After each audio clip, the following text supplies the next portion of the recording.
SSC 26,000 চাকরি প্রাপকদের চাকরি বাতিল করল সুপ্রিম কোর্ট। বৃহস্পতিবার রায় দিল দেশের শীর্ষ আদালত।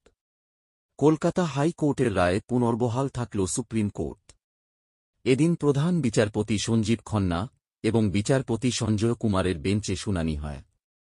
এদিন আদালতে বলা হয়, 2016 সালের এসএসসির পুরো প্যানেল বাতিল করা হল। অবৈধ শিক্ষকদের বেতনের টাকা ফেরত দিতে হবে।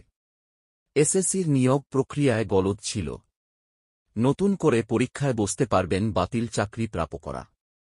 2024 সালের 22 এপ্রিল কলকাতা হাইকোর্টের আদেশকে চ্যালেঞ্জ করে পশ্চিমবঙ্গ সরকারের দায়ের করা একটি পিটিশনের উপর রায় দিল সুপ্রিম কোর্ট, যা রাজ্যচালিত এবং রাজ্য সহায়ক স্কুলগুলির জন্য 26,000 শিক্ষক এবং অশিক্ষক কর্মীদের নিয়োগ বাতিল করেছিল।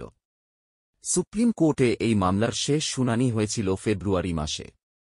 তার আগে শুনানিতে মূল মামলাকারীদের আইনজীবী বিকাশ রঞ্জন ভট্টাচার্য ফের পরীক্ষা নেওয়ার পক্ষে সওয়াল করেছিলেন, আর সেই কারণে রায়দানে ঘোষণা স্থগিতাদেশ দিয়েছিল আদালত।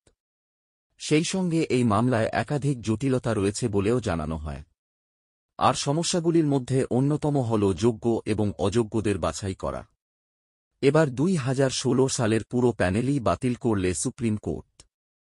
উল্লেখ্য, কলকাতা হাইকোর্টের বিচারপতি দেবাংশু বসাক এবং বিচারপতি মোহাম্মদ সব্বর রশিদির ডিভিশন বেঞ্চ 2016 সালের নিয়োগ প্রক্রিয়া বাতিল করে রায় দিয়েছিল। এর ফলে চাকরি হারায় প্রায় 25,753 জন। সেই সঙ্গে আদালতের তরফে নির্দেশ দেওয়া হয় যাঁরা মেয়াদোত্তীর্ণ প্যানেলে চাকরি পেয়েছিলেন তাঁদের বেতন ফেরত দিতে। হাইকোর্টের সেই রায়কে চ্যালেঞ্জ করে সুপ্রিম কোর্টে যায় রাজ্য সরকার, এসএসসি এবং মধ্যশিক্ষা পর্ষদ। সেই থেকে চাকরি বাতিলের মামলার শুনানি চলছে শীর্ষ আদালতে।